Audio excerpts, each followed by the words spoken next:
Recording in progress. Hi, everybody. Great to see you. Thank you so much for being here. Hey, Enjo, great. Glad you're here. Julie, Sue, what a delight. Gaynell, Jennifer, hi, everybody. Let's start with our breathing. Man, I don't know about you. I could use some breathing. I could use some breaths right now. So see if you can grab around and find the center of yourself, because you're in there. You've always been in there. The spark that was inside you when you first joined this breathing world, the spark that animated your play as a child, the spark that has kept you going through thick and thin, through the unimaginable joys of life and the profound tragedies.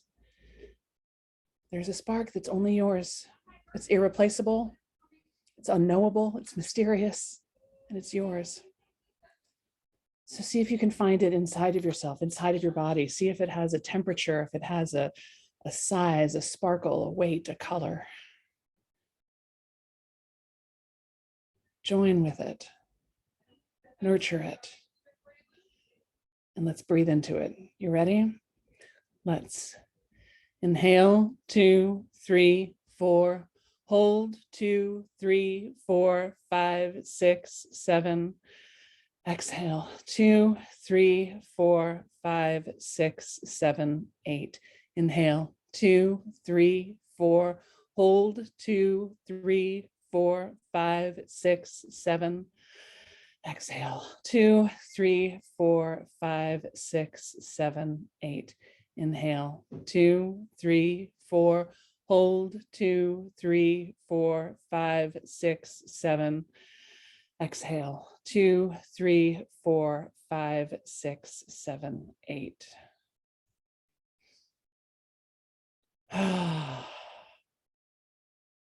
Thank you. Thank you for doing that with me. You can see that I am once again not at home. Sorry, the computer's going to slip around a little bit while I get my footing here. I am in Connecticut with my family. Some of you are friends with me on Facebook and know that my father died on Tuesday after a very long illness. He had been in hospice for about a month. It was completely expected and completely peaceful, and we all got to see him before he died, and he knew we were there, and we sang to him and we told old stories, and you know, it was about as good of a death as you could want. And mostly I'm just profoundly grateful for the people at the VA who have taken amazing care of him the last years of his life here. And thanks to all of you who've been very generous with your support and sending love and condolences. It's a tough thing to lose anyone you love. But I'm lucky I'm here with my sisters, and we're crying a lot and laughing a lot, which is, you know, to be expected. So I just wanted to say that out loud for those of you who might be wondering, like, what is going on? Like, that's what's going on. My glasses are all smudged. We've just been cleaning out his house, so this is why I'm all like sweaty and dusty. And it's an important thing to remember. I think about this a lot. Like 10 minutes after I die, my desk is just a giant pile of paper that no one cares about. And, you know, when you go, your things are just things. I mean, there's stuff that my sisters and I have a sentimental attachment to. There's some things where I was like, oh, you know what? I could use a new rubber spatula. Like, I'll take that rubber spatula. But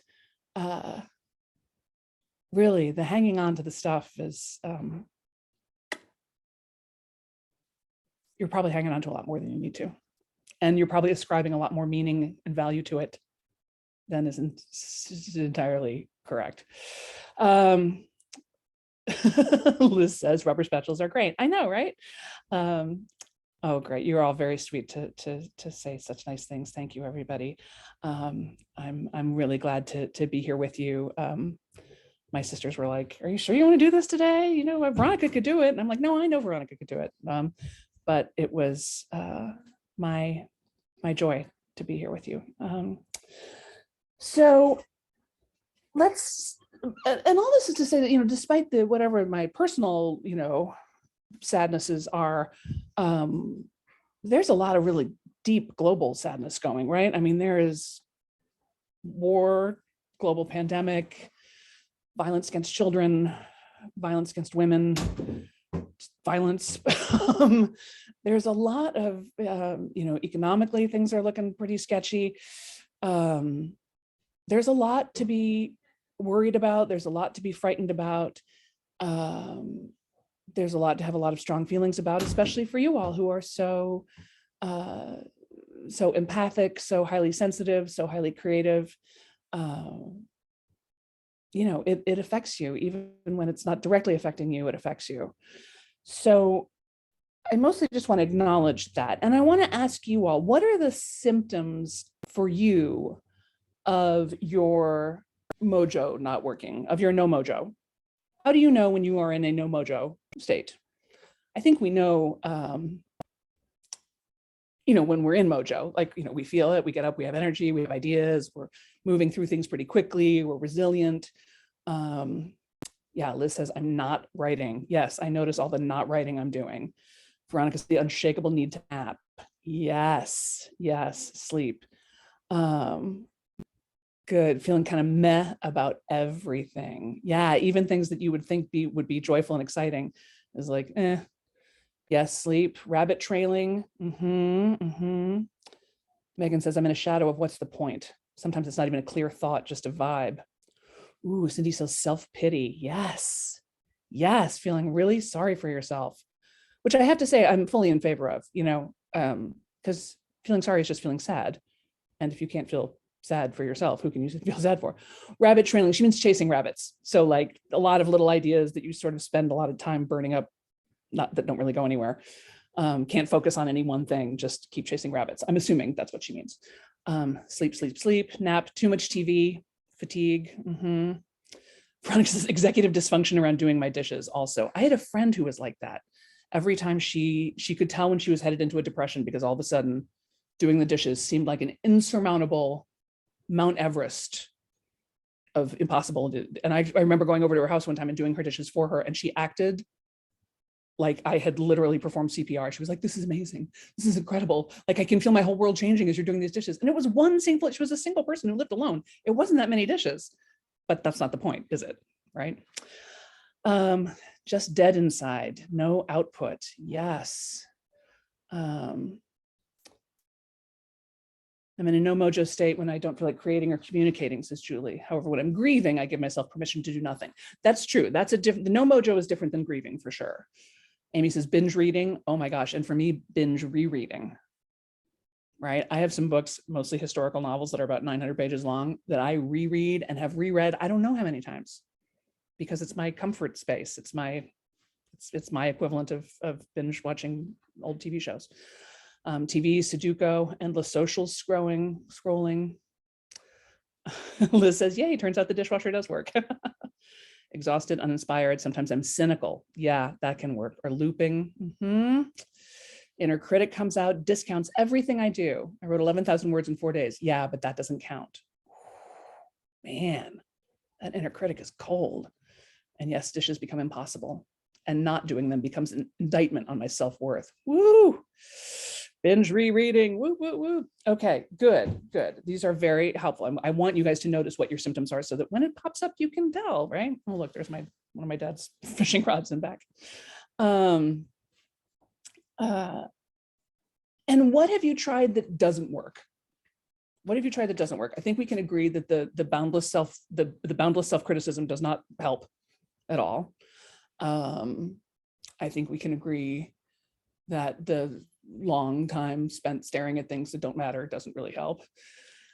What else doesn't really help?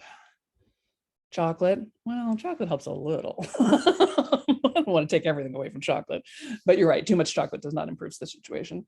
A lot of complaining doesn't help.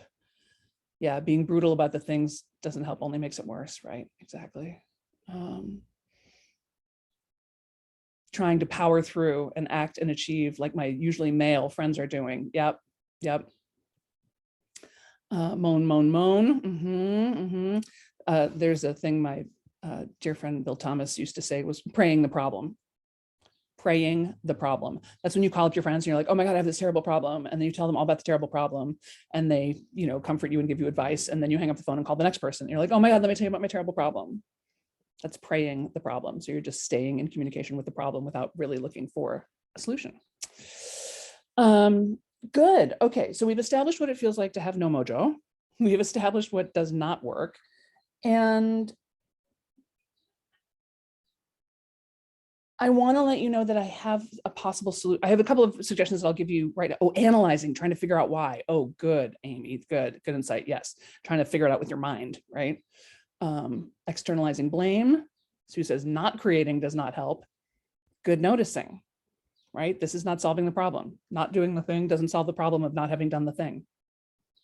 I'll say that again. Not doing the thing doesn't solve the problem of not having done the thing. It's a writer downer. Not doing the thing does not solve the problem of not doing the thing. June says externalizing blame. Liz says internalizing blame. Yeah, I think we can agree that blame across the board isn't really helping. So I've got a training for you that I'm going to do on Saturday. You may have seen it. Have you seen the thing that Veronica made for me with the Dolly Parton wig? Hilarious. It's like lessons from Dolly, right? Get it done anyway. We're going to talk about some unusual strategies to get it done, whatever your it is.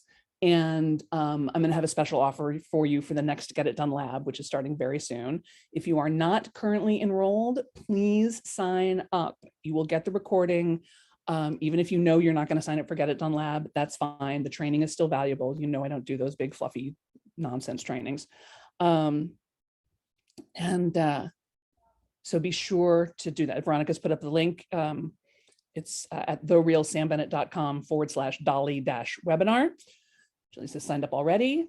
Liz says hope to be there. Yeah, if you can be there live, that's always better, just because mostly just because I don't want this to be another thing that's on your to-do list that then doesn't get done, because that's depressing. And I don't want to be another thing on your to-do list. I want to be something that lifts you up, that inspires you, that moves you to action, that gets you out of your own way. And there's something about being live in community that's really special. Yes, some of you are already signed up for the next Get It Done Lab. We have a good, sorry, I'm jollying my computer around again. We have a great re-up for this Get It Done Lab, from cohort 1 to cohort 2 and cohort 2 to cohort 3. We have a lot of people renewing, a lot of alumni coming back, which is really exciting because that tells me that the process works. When you want to do it for 90 days and then do it again for 90 days and then do it again for 90 days, that tells me we're really onto something. So good. So be sure to sign up for that. Don't not sign up for that. Everybody sign up for that and get your friends to sign up for it. You guys are the best PR in the world and you have the coolest friends in the world. And, do that. Ooh, Liz is wondering if there's any other alumni from the Bunny Slope. Definitely. There are definitely some Bunny Slope people in there. Sue says, ding, ding, ding, it does work. I know it does. It seems so simple, but it really works. All right, so let me share with you a couple of thoughts, though, just for today about what to do when you just can't even, when you've got the bad case of the meh, bad case of the blahs. One is, and this is a little counterintuitive, but I was sharing this with a friend of mine who was just really in despair about the state of the world. She was in despair about the mental health of our young people. She was in despair about the economic situation. She was in despair about the war. She was in despair about the pandemic. She was in despair about the rifts separating people in this country and in other countries, and just feeling a lot of like we were at a particularly terrible time in history. And I pointed out to her something that makes me feel better, even though it's a little counterintuitive, which is to remind her that it's always been like this. It's always been this terrible. There's always been war. There's always been disease and pestilence. There's always been poor people. There's always been stupid radicals making crazy choices. There's always been communication difficulties between men and women.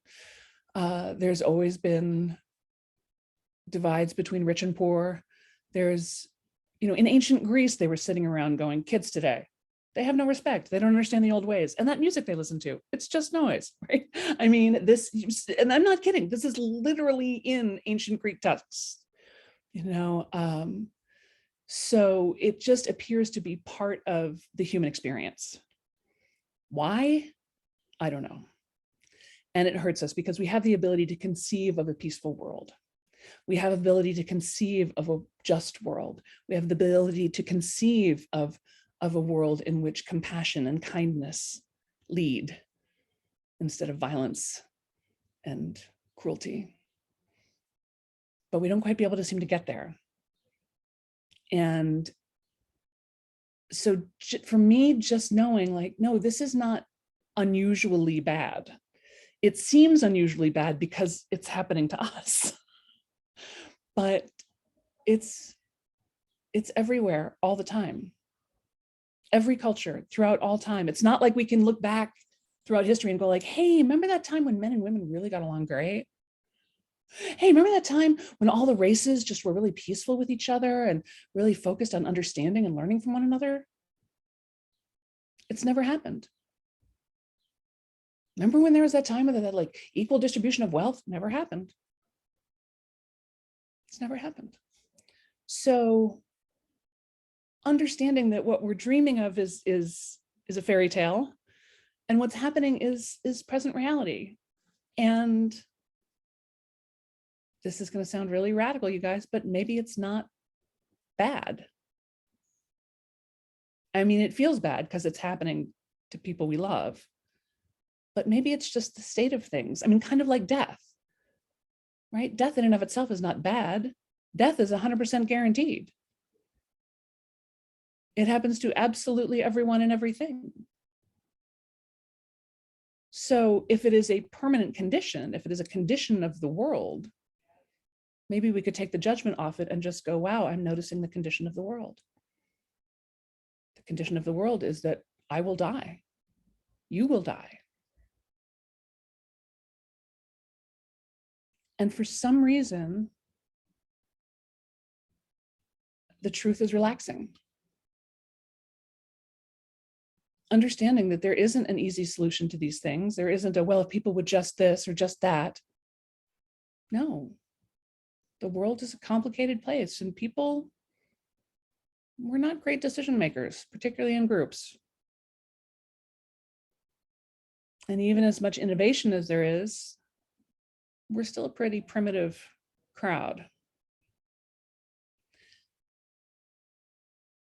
So like I said, it's a little counterintuitive. It's a little unusual. I don't know if it makes you feel better, but it makes me feel better to get my head out of the fairy tale of why can't we all just get along, and acknowledge the reality of, no, this is what the world has always been. It's never not been like this.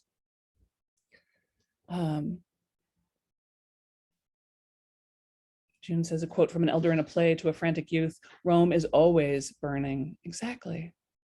Exactly. Rome is always burning.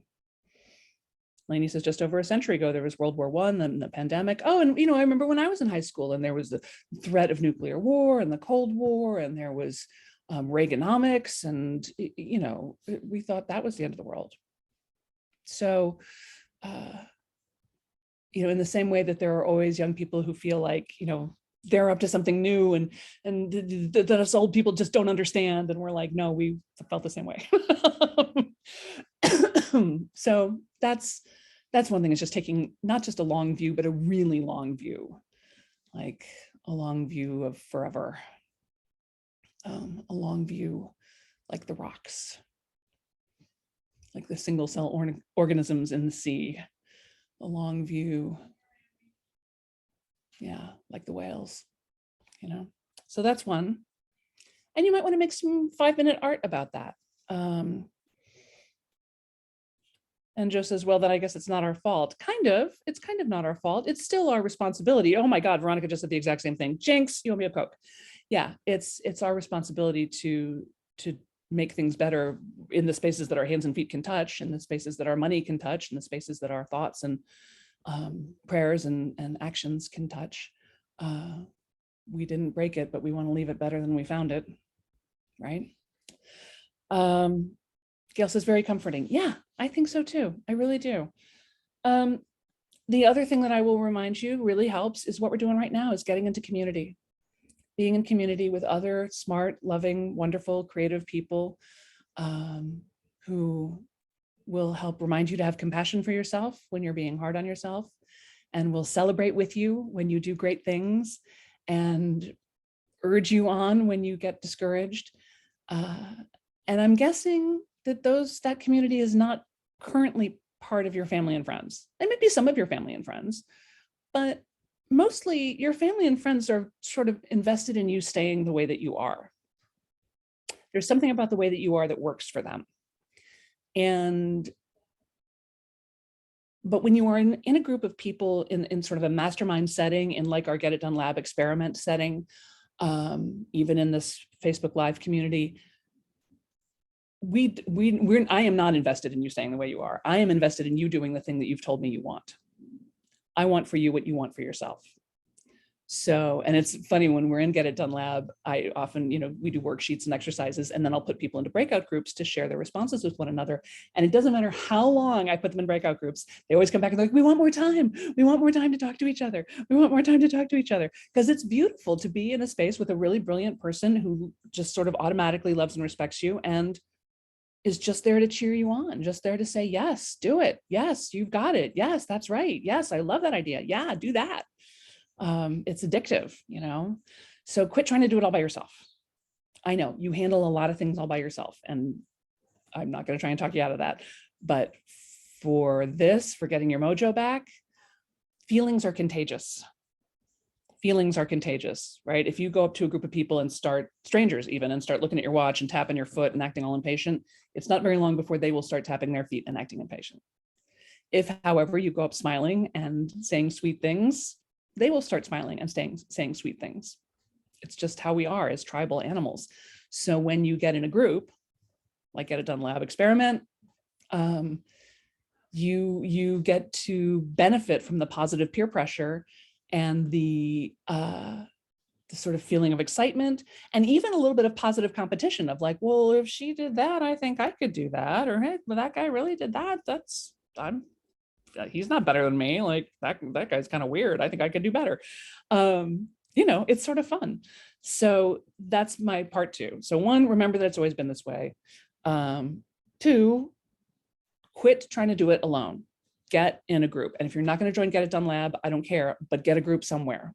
And it's hard to find people as high quality as we have in the lab, but do your best, Yeah, it's the process that counts. Exactly. There's still so much beauty and kindness and love and connection. Yeah. Ditch the guilt, do better each day. Exactly. And don't be attached to the outcome, right? It's the process that counts. It's what you learn. It's the person you become as you do this work, right? That's what matters. And the last thing I'll say to you, and you've only heard me say this 400 gabillion times, but baby steps actually work. 15 minutes a day actually works. And I have to convince myself of that all the time. I'm like, no, that's not going to work. I have to redo my entire book proposal. That's not going to work. Yeah, in 15 minutes a day, you can totally do it. Oh, speaking of which, I think I've mentioned this to you guys, but I also have a Get Your Book Done program starting in the beginning of July. So we'll do the preview call for that on the 18th of June, I think. But if you are thinking about writing a book, you may think about that. Join me for that. Make a little note. June 18th. So it's always been this way. Quit trying to do everything alone and just do the baby steps. Just do the tiniest possible thing. Don't do the dishes, just wash one fork, right? Don't clean the whole house, just wipe out the bathroom sink. Don't write a novel, write 2 sentences. Don't, create an entire social media campaign, just put up a Facebook post. Share what you're working on. Give people an insight into your studio, into your thought process, into your fantasies, into the workings of your mind. People are fascinated. Right? Just turn on the feelings are absolutely contagious. Liz says, what's it called? The program is called Get Your Book Done. Cleverly titled, Get Your Book Done. I forget what the preview call is called. We just retitled it. But you'll be getting emails about it. Greta. That's funny. Yes, we can call it Greta for sure. Yeah, Julie says, don't try to write the whole thing. Just turn on the laptop or open the notebook. Right. Exactly. Exactly. Oh no, I like naming it. Well, she said actually she meant great, but I like Greta. Maybe that's what we should do, Veronica, is just start naming the courses like this is Susie, this is Jeffrey, this is Jonathan, this is Stephanie. I like it. Good. I'm so works for Hannah Gadsby. That's right. She called it Nanette. She called it Nanette. Makes me think of the 12-step thing about having a higher power and calling it Fred. Right. Exactly. So how are you all doing with this? Great to see you all here on the Zoom, and those of you on the Facebook Live. I'm so glad you're here too. We have just another minute or two. So what else did I want to say? Yeah, just sign up for the Dolly Parton Lessons from Dolly Parton webinar on Saturday. I've been a big Dolly Parton fan for a long time. Yeah, so this Saturday is the Dolly Parton one. And we're going to look at some wit and wisdom from the inimitable and admirable and amazing Dolly Parton. Yeah, Judy says, doing the tiniest possible thing gives me the hugest feeling of accomplishment. Thank you for that reminder. Yes. Yeah, just lower the bar, you guys. Drop it down even lower. Expect less of yourself, do even less. Just today I was with a friend who we had gotten some sandwiches for lunch, and they came with those little bags of chips. And my friend, who's trying to be better about his nutrition, ate half the bag and then looked at me and said, I don't have to finish this bag of chips. And I was like, no, you don't. And that action of like, you know what, I can just eat half the bag of chips and skip the rest. I could see his pride in himself, like teeny tiny little choices make a huge difference, right? And just as I feel better just being here, good. Yeah, so think of the teeniest, tiniest thing you can do. June asks, how are you doing? Do you feel our love? All the time, you guys, all the time. I feel so loved. Lori says, that's funny, I'm writing a short story with the character Greta. See how all things conspire to come together, like it. Is another Belize trip in the pipeline? Probably. We're still wrapping up the last one, so give me a second to catch my breath. But yeah, we're also talking about organizing a trip to Greece. So I've always wanted to go. I think we'll go to Crete, and that would be in the fall of 2023. So start your penny jars for sure. But we might do Belize again before that. We might do Belize next winter. I got to talk to Amy. Check back with me. Answer cloudy. Ask again later. Gail says, looking forward to Saturday. Dolly always makes me style. You and Dolly together. Yes, I know, right? Greece, love Greece. Yeah, good. Kathleen says, yep, haven't been here for a year since the last summer. So inspiring. Yeah, so good. So what little teeny tiny thing do you want to commit to doing today? Even if it's just registering for the Dolly thing on Saturday, Veronica can put that link back in. Carrie Ann says, and now Jonathan, my now boyfriend, ooh, Carrie Ann, want to hear the details, spill the tea, keeps asking me if I'm working on my book. Yes. Oh, Carrie Ann, I think get your book done. You and I might be spending the summer getting your book done. I can feel that. Kathleen says a 5-minute painting. I love that. I love that. Even doing a 5-minute, just do some 5-minute doodles about your mojo. Mojo versus despair. See what comes out. See what happens. So thank you so much for being here, all of you. Taking out my flute and letting myself play for 5 minutes. I love it. Sue says washing paintbrushes. Yes, so satisfying. Wonderful, you guys. Well, I will count on seeing you on Sunday. On Saturday. I'm considering it a date. You, me, Dolly, Veronica, the rest of them. Y'all, Veronica's hurt her back, so you can send her some healing energy and prayers. I know some of you are very good at that, so you can focus your special mojo on her. Brainstorming about new recipes. Oh, I love it. Drawing, painting, crafting. Yes. It's a date. Good.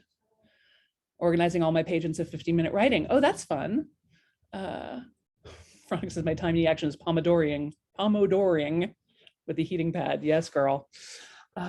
Wonderful. Well, thank you all for being here. I'm so glad that I have this community where I can show up even when I'm a little sad and broken, and even when the world is a little sad and broken, and we can still be here together. So thank you for not being the kind of people that I feel like I couldn't show up to today, if that makes sense. Good. All right, you ready to take a breath? One more time, just let your belly go really soft and drop your shoulders down and remember how wonderful you are and what a great job you're doing with your life. People love you. You've accomplished amazing things. You've survived unsurvivable things. And great things are ahead of you.